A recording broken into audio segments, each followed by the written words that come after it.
In this video, I'm going to show you how to descale the Keurig K Express using vinegar. So let's get started. Before you start, you will need to empty the water reservoir if you have any water in it. And if you're using a water filter, you're going to want to remove this too. Then start by measuring your vinegar. I'm going to add 2 cups and pour it into the tank. Then measure the same amount of water that you used as vinegar. So 2 cups of water, and pour that into the water reservoir. So it will be 1 part vinegar and 1 part water. Place the water reservoir on the machine. Place a large mug or jug on the drip tray. Make sure there are no pods inserted, and plug the machine in if it's not already. Now this part is important and a lot of people miss this step. Make sure the machine is turned off. So if you see any lights on, switch it off, but make sure that the machine is still plugged in. Your descale light may be on if the machine prompted you to descale, otherwise all the other lights should be off.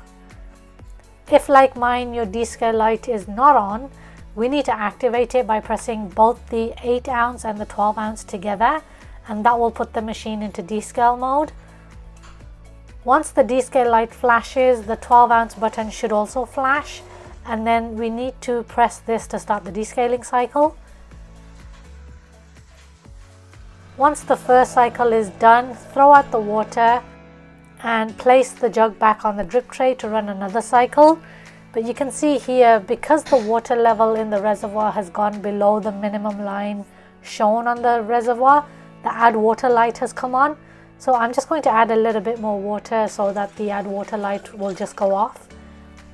So if after the first cycle you see your add water light come on, just add a tiny bit more water to bring up the amount in the water reservoir to the minimum line, and then it should go off.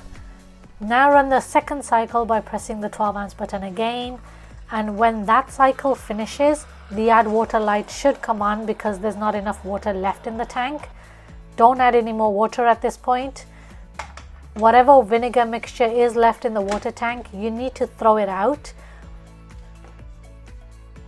Wash and rinse the water reservoir before adding fresh water to it, filling it up to the maximum line. Sometimes I have to adjust the water reservoir because the add water light is still on even though I have filled it up. But after fixing it a little, it does go off. For some reason this one is just a little finicky.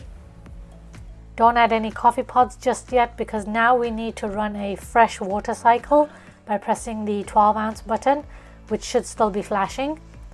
And you're going to do this until the descale light goes off. I had to run 3 fresh water cycles before my light went off, so now I can start brewing.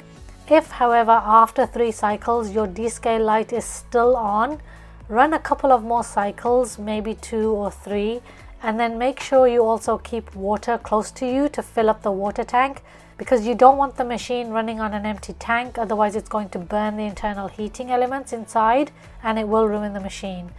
So just keep adding fresh water to the water reservoir, and if after 2 or 3 times the descale light is still refusing to turn off, try to clean the needle area. That's usually another possibility where there may be some coffee grounds stuck inside. Also wash out the pod holder, let it cool down before you take it out though.